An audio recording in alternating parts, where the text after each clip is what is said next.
Un enfant sans abri demanda à un inconnu, « Puis-je avoir vos restes ?» sans savoir que c'était Jésus. Il y a des rencontres qui changent une vie pour toujours. Il y a des moments où le divin touche l'humain de manière que nous n'aurions jamais pu imaginer. Voici l'histoire de Léo, un garçon de 9 ans qui vivait dans les rues les plus sombres de Paris, mendiant des miettes pour survivre. Une nuit, l'estomac creux et le cœur brisé, il s'approcha d'un inconnu dans un square et lui posa une simple question, « Puis-je avoir vos restes ?» Ce que Léo ignorait, c'est que cet homme n'était pas un inconnu ordinaire. Et ce qui se produisit après cette rencontre défia toute logique humaine, transforma deux vies brisées et prouva que lorsque Dieu répond à une prière, il le fait de manière que nous ne pourrions jamais concevoir. Paris, quartier de Belleville, juillet 2024. Les artères de la ville, vibrantes et bruyantes le jour, se muaient en un dédale d'ombre et de silence précaire à la tombée de la nuit. Au milieu de ces ténèbres, une petite forme humaine se blottissait sous un pont du canal Saint-Martin, cherchant un abri illusoire contre le froid mordant qui s'infiltrait jusqu'aux os. C'était Léo, 9 ans, orphelin. Ses pieds nus, parcourus de crevasses profondes d'où perlait parfois le sang, racontaient l'histoire silencieuse des kilomètres avalés sur l'asphalte brûlant des étés parisiens et le béton glacé de ces hivers. Ses vêtements, qui avaient été un jour un t-shirt bleu et un jean, pendaient sur son corps frêle comme des haillons délavés, souillés de terre et de désespoir. Son visage, encadré par une chevelure brune et emmêlée, conservait encore ses traits enfantins qui trahissaient sa véritable nature. Un enfant, rien qu'un enfant. Mais les yeux de Léo narraient une toute autre histoire. C'étaient des yeux qui avaient trop vu, trop souffert, trop pleuré. Des yeux qui, 2 ans plus tôt, avaient été les témoins de l'impensable, l'accident qui lui avait arraché ses parents à une intersection du boulevard Haussmann. Un camion dont les freins avaient lâché, le son strident du métal se tordant, les cris, puis le silence, éternel. Léo se souvenait des funérailles, des visages compatissants des voisins, des promesses vides. « Ne t'inquiète pas, mon petit, tout ira bien. » Mais rien n'était allé bien. Sans famille élargie, sans ressources, le petit Léo fut confié à une famille d'accueil dans un modeste appartement du quartier de Barbès. Au début, cela semblait être une bénédiction. La famille Leclerc avait 3 enfants et, supposément, un cœur généreux. Mais les apparences sont souvent trompeuses. Bernard Leclerc, un homme corpulent à la laine de bière et aux mains lourdes, voyait en Léo non pas un fils, mais un fardeau et un punching ball. Inutile. Hurlait-il chaque fois que Léo renversait quelque chose ou commettait la plus infime erreur. Les coups pleuvaient sans pitié, une ceinture, un poing fermé, un coup de pied lorsqu'il était déjà à terre. Corinne Leclerc, sa femme, détournait le regard, protégeant ses propres enfants tout en ignorant la souffrance de celui qui n'était pas le sien. Une nuit, après une correction particulièrement brutale qui lui laissa un œil au beurre noir et 2 côtes fêlées, Léo prit la décision la plus courageuse et la plus terrifiante de sa courte vie, s'enfuir. Il attendit que toute la maison soit plongée dans le sommeil. Avec des mouvements de félin, il se glissa hors de son matelas usé posé à même le sol, passa devant les corps endormis des autres enfants et ouvrit doucement la porte d'entrée. Le grincement des gonds résonna comme un cri dans la nuit silencieuse, mais personne ne se réveilla. Léo courut. Il courut jusqu'à ce que ses poumons le brûlent et que ses jambes tremblent. Il courut vers l'incertitude de la rue, loin de l'enfer qu'ils appelaient un foyer. « Je préfère mourir de faim que de coups », se murmura-t-il cette première nuit, recroquevillé dans une ruelle sombre, serrant ses genoux contre sa poitrine tandis que des larmes silencieuses traçaient des sillons sur ses joues sales. Ainsi commença sa vie dans la rue. Les jours se fondirent en un cycle interminable de survie. Léo apprit vite les règles cruelles de la vie de sans-abri. Où chercher de la nourriture dans les poubelles derrière les restaurants, quelles rues éviter après la tombée de la nuit, comment se rendre invisible à l'approche des patrouilles de police ou des hommes dangereux. Mais malgré la faim qui lui rongeait l'estomac, malgré le froid qui glaçait ses os, malgré la solitude qui écrasait son petit cœur, Léo conservait quelque chose que la rue n'avait pas réussi à lui voler, son humanité, sa bonté. L'écho de la voix de sa mère résonnait dans son esprit comme un hymne sacré. « Léo, mon amour », lui disait-elle en partageant leur humble dîner à l'époque qui semblait maintenant un rêve lointain, « partage toujours ce que tu as, même si c'est peu. Car quand tu partages, Dieu multiplie, et quand tu aimes, Jésus vit en toi. » Et Léo le faisait. Chaque fois qu'il trouvait un morceau de pain à moitié décent dans une poubelle, il le rompait et le partageait avec d'autres enfants de la rue. Lorsqu'il trouvait 2 sandwichs au lieu d'un, il cherchait quelqu'un de plus affamé que lui. Les autres enfants des rues l'appelaient « le saint », avec un mélange de moquerie et d'admiration. T'es fou, Léo, lui disait Théo, un adolescent de 15 ans avec des cicatrices sur les bras et de la haine dans les yeux. Ici, c'est chacun pour soi. Si tu partages, tu te retrouves avec rien. Ma mère m'a appris à partager avant de mourir, répondait Léo d'une voix douce mais ferme. Et même si elle n'est plus là, je n'oublierai pas ce qu'elle m'a enseigné. Octobre 2024 arriva avec ses nuits plus froides et humides. Léo avait perdu du poids. Ses joues, autrefois rondes, laissaient maintenant apparaître les os. Ses côtes saillaient comme les touches d'un piano. La faim était une compagne constante, une douleur sourde qui ne disparaissait jamais complètement. Un après-midi particulièrement difficile, Léo errait dans le quartier de Belleville à la recherche de nourriture. Il avait fouillé 6 poubelles et n'avait trouvé que des épluchures d'oranges pourries et des restes de nourriture si avariés que même son désespoir ne lui permettait pas de les manger. Son estomac grondait comme un animal blessé. Cela faisait 3 jours qu'il n'avait rien avalé de consistant. 3 jours, 72 heures d'une faim qui lui mordait les entrailles, qui brouillait sa vision, qui faisait de chaque pas un acte de pure volonté. Alors que le soleil se couchait, peignant le ciel parisien de teintes oranges et violettes, Léo arriva dans un square du 11e arrondissement. C'était un petit espace de verdure au milieu du chaos urbain, avec des bancs en bois usés et quelques arbres offrant une ombre rare. Il était 19 heures quand Léo le vit. Un homme était assis sur l'un des bancs. Il devait avoir environ 35 ans, estima Léo avec ses yeux habitués à évaluer les menaces potentielles. Mais quelque chose chez cet homme était différent. Il portait une barbe, pas très longue mais soignée. Ses cheveux tombaient sur ses épaules en ondulations châtaines. Il portait des vêtements simples, un jean et une chemise blanche, rien de luxueux mais impeccablement propre. Le plus remarquable était son visage. Il y avait en lui une paix, une sérénité que Léo n'avait pas vue depuis très longtemps. Et il mangeait. Il mangeait des galettes saucisses. L'arôme de la saucisse grillée, des oignons confits et de la galette de sarrasin chaude parvint à Léo comme un coup de poing dans son estomac vide. Il sentit ses genoux fléchir. La salive inonda sa bouche après des jours de sécheresse. Son corps tout entier se pencha vers cette odeur, vers cette promesse de soulagement. Pendant 5 longues minutes, Léo resta debout à quelques mètres, observant l'homme manger, un débat faisant rage en lui. Sa fierté, le peu qu'il en restait, lui disait de ne pas mendier. Mais son corps, ce temple détérioré, lui suppliait de faire n'importe quoi pour de la nourriture. « Seigneur Jésus », murmura Léo en adressant ses mots au ciel, comme sa mère le lui avait appris. « J'ai tellement faim. Si c'est ta volonté, aide-moi, s'il te plaît. » Rassemblant tout le courage qu'il put trouver dans son petit corps tremblant, Léo s'avança vers l'homme. Ses pieds nus se déplaçaient avec incertitude sur le gravier du parc.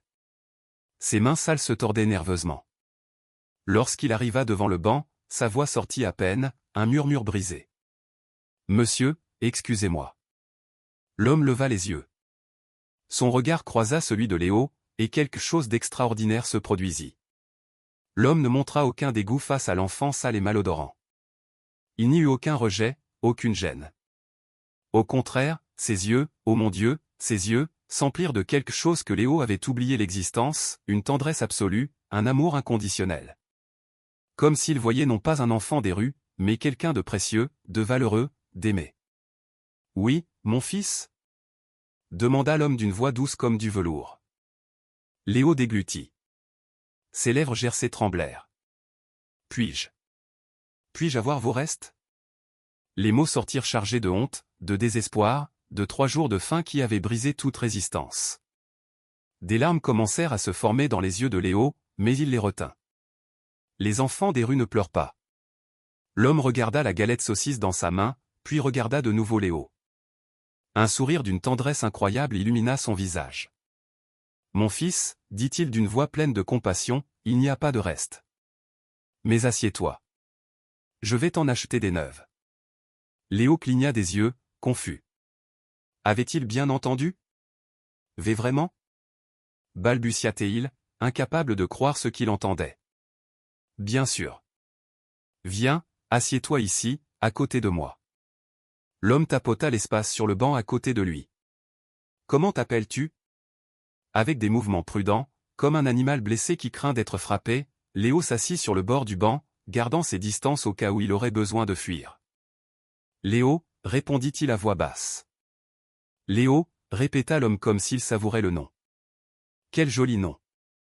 Cela signifie le lion. Un nom puissant pour un garçon courageux. L'homme tendit la main. Je m'appelle Jésus. Léo prit la main avec timidité. Elle était chaude, ferme, réconfortante. Enchanté, Monsieur Jésus, dit Léo, pensant que c'était un prénom courant, même s'il était moins commun en France qu'en Espagne. Le plaisir est pour moi, Léo. Maintenant, reste ici. Je vais chercher à manger. Jésus se leva et se dirigea vers un stand de galettes saucisses de l'autre côté du square. Léo l'observa avec un mélange d'émerveillement et de méfiance. Il avait appris que les adultes faisaient des promesses qu'ils ne tenaient pas. Je vais t'aider. Tout ira bien. Tu n'es pas seul. Autant de mensonges enrobés de jolis mots. Mais cet homme. Il y avait quelque chose de différent en lui. Jésus revint 5 minutes plus tard, portant 2 sacs en papier d'où s'échappait de la vapeur et cet arôme céleste qui faisait gronder l'estomac de Léo encore plus fort. Il se rassit sur le banc et commença à sortir le contenu des sacs. 4 galettes saucisses, une grande limonade, plusieurs viennoiseries, 2 pommes, un grand paquet de chips. Les yeux de Léo s'écarquillèrent. C'était plus de nourriture qu'il n'en avait vu réunie depuis des mois. Son corps tout entier tremblait, non seulement de faim, mais d'émotion, d'incrédulité, d'un espoir dangereux qui commençait à s'allumer dans sa poitrine. « Vas-y, Léo, dit Jésus avec ce sourire chaleureux. Mange tout ce que tu veux. Tout est pour toi. Léo n'eut pas besoin qu'on le lui dise 2 fois. Avec des mains tremblantes, il saisit la première galette et y mordit à pleines dents. La saveur explosa dans sa bouche. La saucisse juteuse, les oignons fondants, la galette de sarrasin légèrement croustillante, la touche de moutarde. C'était comme si chaque papille gustative de sa langue, endormie par des jours de privation, se réveillait simultanément dans un cri de joie. Des larmes se mirent à couler sur ses joues sales pendant qu'il mangeait. Il ne pouvait s'arrêter de manger et il ne pouvait s'arrêter de pleurer. Il pleurait de soulagement, de gratitude, de la bonté simple et écrasante de cet étranger qui le traitait comme s'il comptait. Jésus l'observait en silence, et si Léo avait levé les yeux, il aurait vu que les yeux de l'homme brillaient aussi de larmes contenues. Léo dévora 2 galettes en succession rapide. Puis il prit la limonade et but à grandes goulées, le liquide sucré et pétillant apaisant sa gorge sèche. 3e galette. Entre 2 bouchées, il haletait, essayant de reprendre son souffle. Doucement, mon fils, dit Jésus d'une voix douce, posant une main gentille sur l'épaule de l'enfant.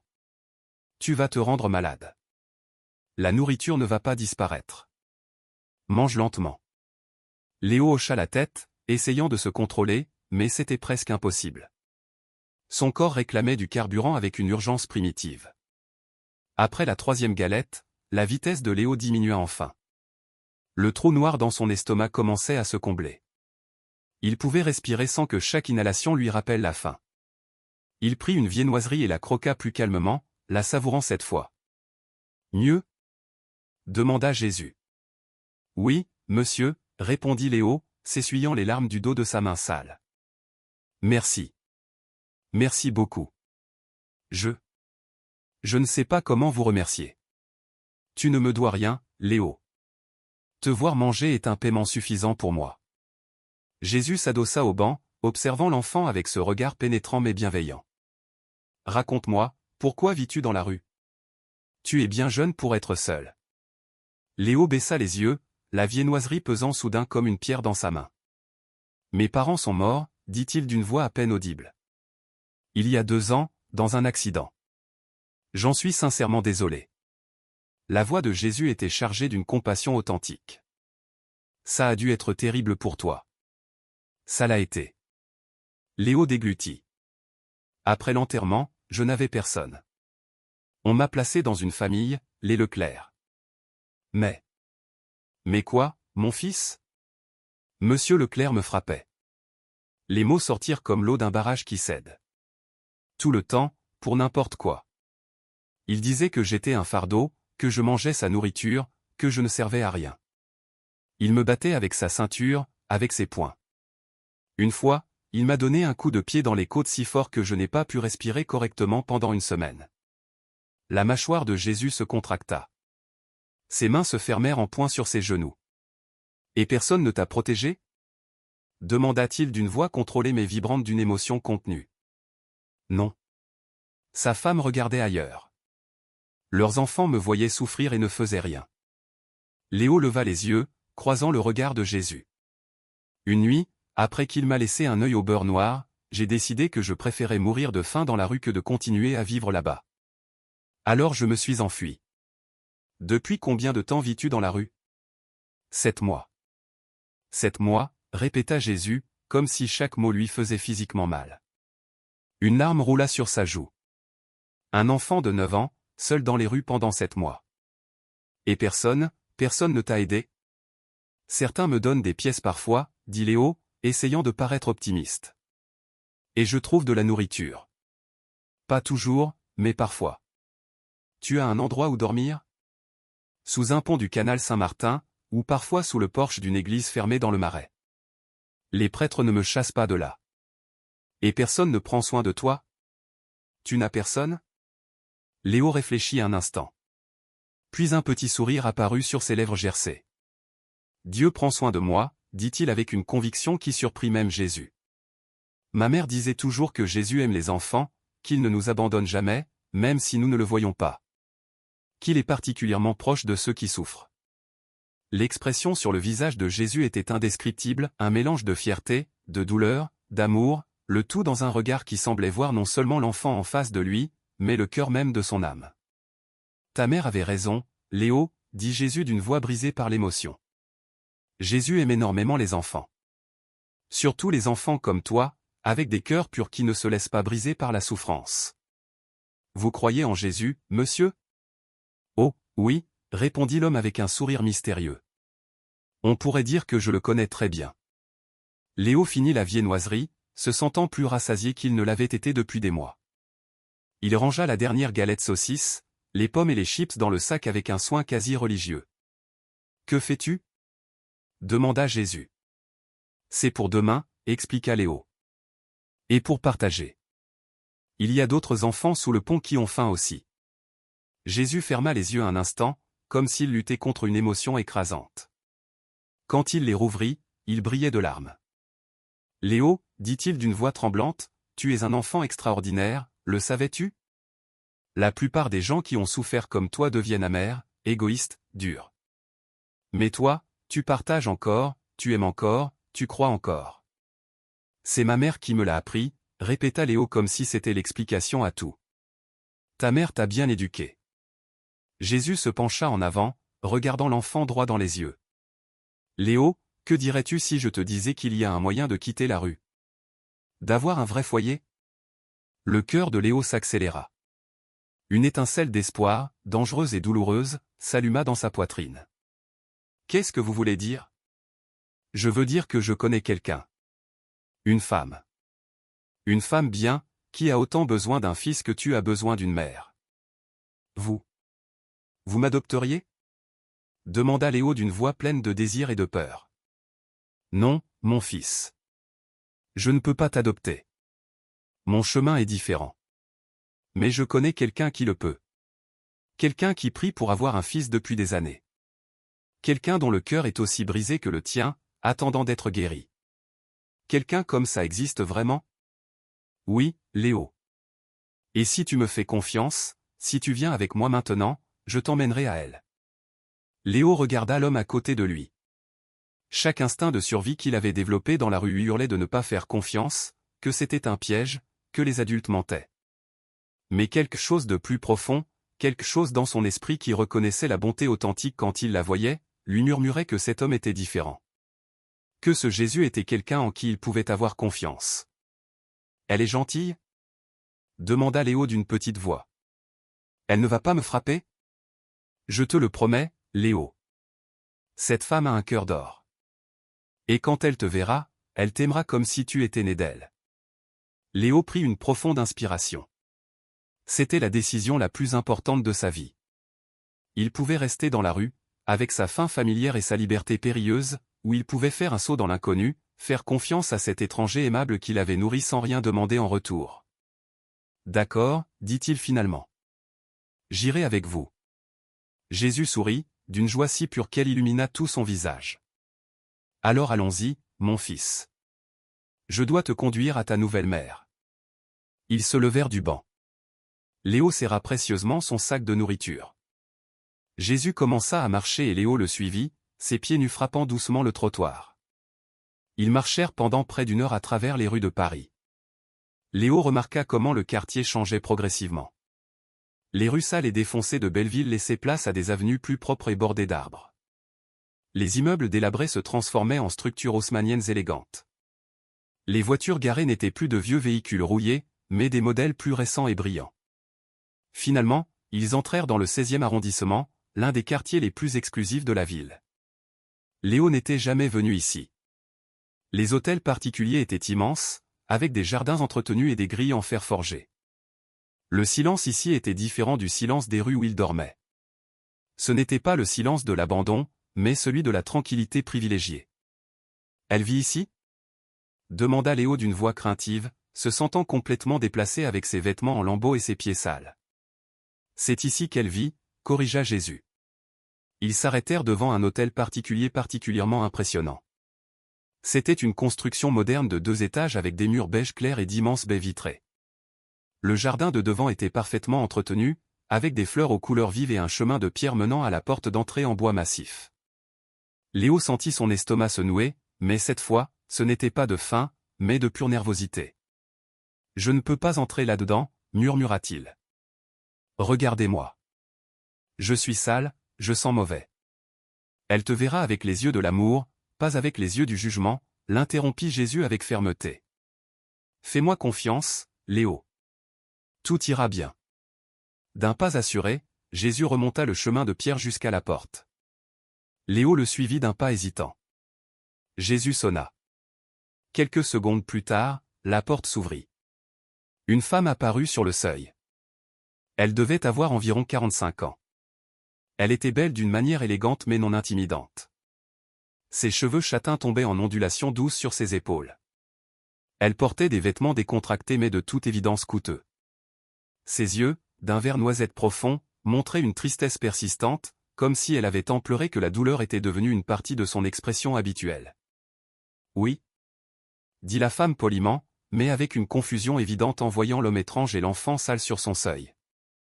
Jésus sourit. Sandrine Dubois. Il y avait quelque chose dans la façon dont il prononça son nom qui fit reculer la femme. Cet enfant a besoin d'un foyer. Vous avez besoin d'un fils. Je vous réunis. Sandrine Dubois regarda l'homme sur son seuil avec un mélange de confusion et d'alarme croissante. Sa main se crispa sur le cadre de la porte, prête à la fermer si nécessaire. « Qui êtes-vous » demanda-t-elle d'une voix méfiante. « Comment connaissez-vous mon nom ?»« Je suis quelqu'un qui répond aux prières, Sandrine, » dit Jésus avec ce calme absolu qui semblait irradier de tout son être. Ses yeux se fixèrent sur les siens avec une intensité qui lui donna l'impression qu'il pouvait voir directement dans son âme. Il y a 3 ans, le 23 décembre 2021, vous étiez à genoux dans la chapelle de l'hôpital Necker enfant malade. Vous veniez de perdre votre bébé, un petit garçon. Vous alliez l'appeler Mathéo. Vous étiez seul, pleurant si fort que vous pensiez que votre cœur allait littéralement se briser. Le visage de Sandrine perdit toute couleur. Ses lèvres s'entr'ouvrirent, mais aucun son n'en sortit. Des larmes se formèrent instantanément dans ses yeux. « Que comment » balbutia-t-elle.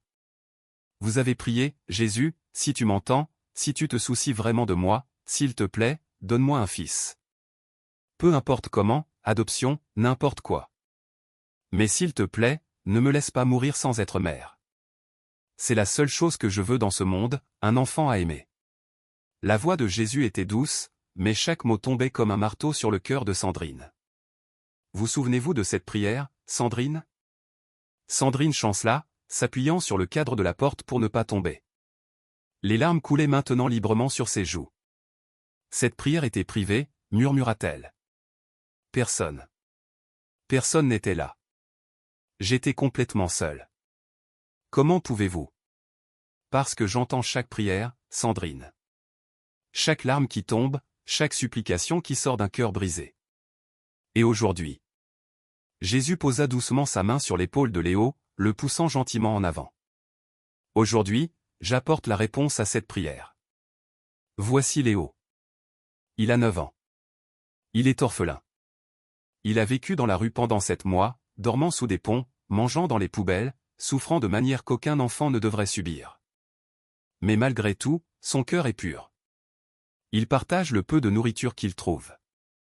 Il croit en l'amour même quand le monde ne lui a montré que de la cruauté. Il a besoin d'une mère, Sandrine. Et vous avez besoin d'un fils. Sandrine regarda Léo pour la première fois, vraiment. Le garçon se tenait devant elle, petit et fragile. Son visage était sale, ses cheveux emmêlés, ses pieds nus tachés de terre et de sang séché. Mais ses yeux contenaient des univers de douleur, mais aussi une étincelle d'espoir indestructible. Leurs regards se croisèrent, la femme riche et l'enfant des rues, et quelque chose d'inexplicable se produisit. C'était comme si deux âmes reconnaissaient l'une en l'autre la pièce manquante de leur propre être. « Bonjour », murmura Léo d'une voix timide, faisant un petit pas en avant.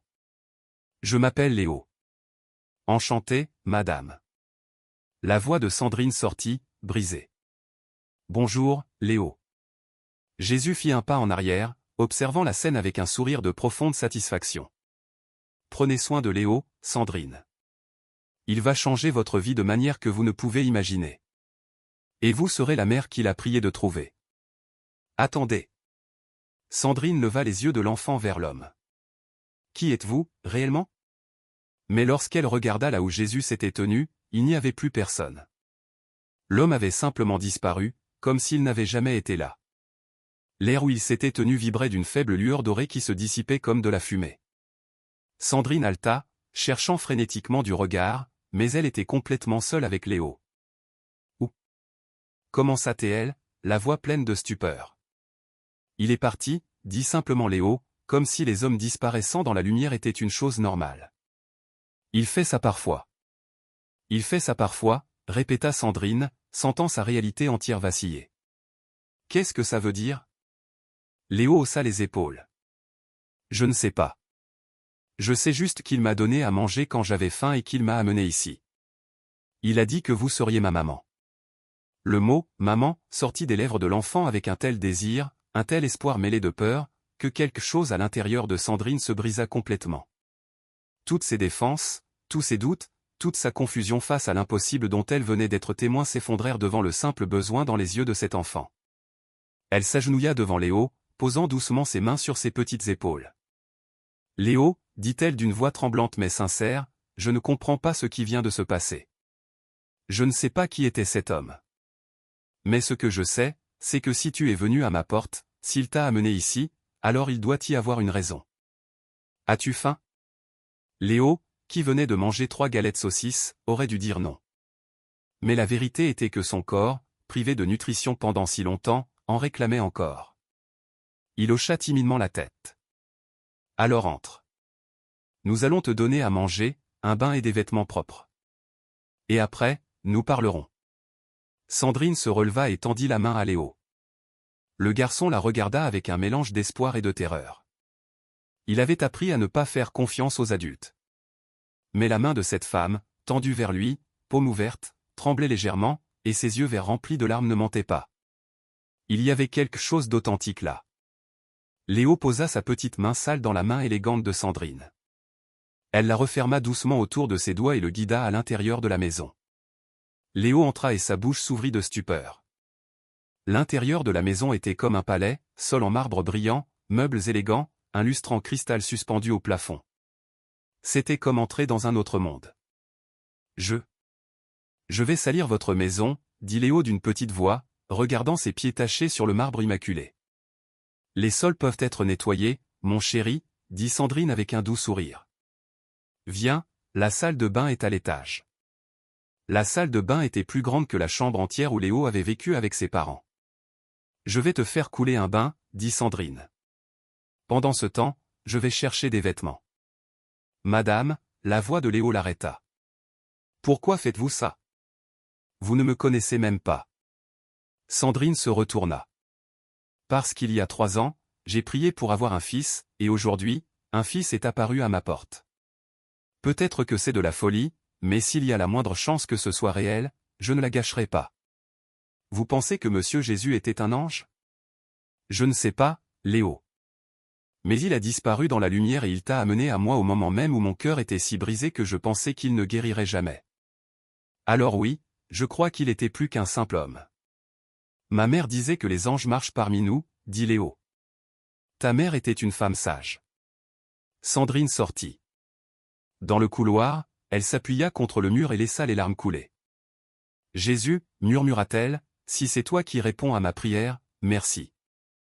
Dans la salle de bain, Léo se déshabilla lentement. Il ne s'était pas vu dans un miroir depuis des mois. Il était décharné, couvert de vieilles ecchymoses. En s'immergeant dans l'eau chaude, pour la première fois depuis 7 mois, il sentit la saleté et la douleur se dissoudre. Léo sortit du bain 40 minutes plus tard, transformé. Sandrine avait laissé des vêtements devant la porte. Il descendit les escaliers. Sandrine était dans la cuisine, préparant une soupe de légumes et des croque-monsieur. L'odeur de la nourriture maison, de l'amour, d'un foyer, le submergea. Il s'assit, et quand Sandrine posa le bol devant lui, les larmes se mirent à couler. « Qu'y a-t-il, mon chéri » demanda-t-elle. « Personne. Personne ne m'a traité comme ça depuis la mort de ma mère, sanglota Léo. Vous me regardez. Comme si je comptais. » Sandrine sentit son cœur se briser. Elle attira Léo contre elle, le serrant dans ses bras. « Tu comptes, Léo. Tu comptes énormément. Tu n'es pas un déchet, tu n'es pas un fardeau. Tu es un garçon magnifique et courageux. Et si Dieu t'a amené à ma porte, alors peut-être que tu es la réponse à mes prières, tout comme je pourrais être la réponse aux tiennes. » Après le dîner, Sandrine le conduisit à une chambre d'amis. « Tu peux dormir ici cette nuit. Demain, nous verrons quoi faire. »« S'il vous plaît, pas les services sociaux, » la supplia Léo. « Ils m'ont mis avec la famille qui me battait. »« D'accord. Pour l'instant, repose-toi. » Santiago se coucha. Les draps étaient incroyablement doux. Mais la peur s'insinua en lui. La peur que tout cela soit trop beau pour être vrai. La peur de ne pas mériter cette bonté. À 3 heures du matin, Léo prit une décision. Il se leva, trouva du papier et un stylo et écrivit « Madame Sandrine, merci pour tout. Mais je ne peux pas rester. Je suis un déchet de la rue. Vous êtes riche et bonne. Vous méritez un meilleur fils que moi. Pardon de partir, mais c'est mieux ainsi. Léo. » Il laissa la lettre sur l'oreiller, enfila ses chaussures et sortit sans bruit. Il marcha pendant des heures, retournant vers l'ombre qu'il connaissait, sous le pont du canal Saint-Martin. « Je suis désolé maman, » murmura-t-il à la nuit. « J'ai trop peur d'y croire et d'être blessé à nouveau. » 3 jours plus tard, Léo se réveilla enfiévré. Il tremblait de froid malgré la sueur qui perlait sur son front. Il essaya de se lever et s'effondra. C'était Théo qui accourut. « Mec, t'as l'air super mal. » Il avait une pneumonie. Pendant les jours qui suivirent, il oscillait entre conscience et délire. Dans le brouillard, il entendit une voix désespérée et familière. « Léo, mon fils, ne pars pas. » Des bras forts le soulevèrent. Il sentit un parfum doux, féminin. « Tiens bon, mon amour, s'il te plaît, tiens bon. Je t'emmène à l'hôpital. » C'était la voix de Sandrine. Elle l'avait trouvé. Sandrine avait passé ces 3 jours dans un enfer de recherche. Quand elle avait trouvé la lettre, elle s'était effondrée. Elle avait immédiatement engagé des enquêteurs privés, parcouru les rues de Paris dans sa Mercedes, montrant une photo de Léo endormi qu'elle avait prise cette nuit-là. Quand son associé l'avait appelée pour une réunion cruciale, elle avait hurlé « Je m'en fiche de la réunion. Je cherche mon fils. » Un indice des enquêteurs la mena enfin au canal Saint-Martin. Elle le trouva inconscient, brûlant de fièvre. Elle le porta jusqu'à sa voiture, des larmes roulant sur ses joues. « Ne t'en vas pas, Léo. Je t'ai trouvé. Tu ne peux pas me quitter maintenant. » À l'hôpital, le diagnostic tomba, pneumonie sévère, déshydratation critique, malnutrition. Soins intensifs. Sandrine resta dans la salle d'attente, priant. « Jésus, si c'est toi qui l'as amené à moi, s'il te plaît, ne me le reprends pas maintenant. Je l'aime. Donne-moi une chance d'être sa mère. » Pendant 3 jours et 3 nuits, elle ne quitta pas l'hôpital, dormant sur une chaise à côté de son lit, lui tenant la main. « Je suis là, mon Léo. Je ne t'abandonnerai jamais. » Au matin du 3e jour, les paupières de Léo tremblèrent. Il ouvrit les yeux et vit Sandrine. Des larmes roulèrent instantanément sur ses joues. Madame Sandrine. Oui, mon amour, je suis là. Et pourquoi vous m'avez cherché? Demanda-t-il, sa lèvre inférieure tremblant. Je suis parti. J'ai dit que j'étais un déchet. Je t'ai cherché parce que je t'aime, Léo. Dès que je t'ai vu sur le pas de ma porte, mon cœur t'a reconnu comme le mien. Tu es mon fils. Le fils que Dieu m'a promis. Mais je ne suis pas de votre sang, sanglota Léo. Sandrine prit la main du garçon et la posa sur son propre cœur. Tu sens ça? Ça bat pour toi, Léo. L'amour ne vient pas du sang. Il vient d'ici. Léo pleurait si fort que tout son petit corps était secoué. Vous voulez vraiment être ma maman? Plus que tout au monde. Veux-tu être mon fils? Léo hocha vigoureusement la tête. Sandrine se pencha et l'embrassa. Alors, tu es mon fils, mon Léo. Et nous allons rentrer à la maison ensemble. C'est ta maison maintenant. La nôtre. 6 mois plus tard, avril 2025. Léo Mendoza Dubois se regarda dans le miroir. Il avait pris du poids, portait l'uniforme de sa nouvelle école. Léo, on va être en retard. Appela Sandrine d'en bas. J'arrive, maman. Répondit-il, un large sourire illuminant son visage. Il pouvait à nouveau dire ce mot. Les 6 derniers mois avaient été un tourbillon. L'hôpital, puis le processus d'adoption. Sandrine s'était battue comme une tigresse. L'adoption fut finalisée le 5 avril.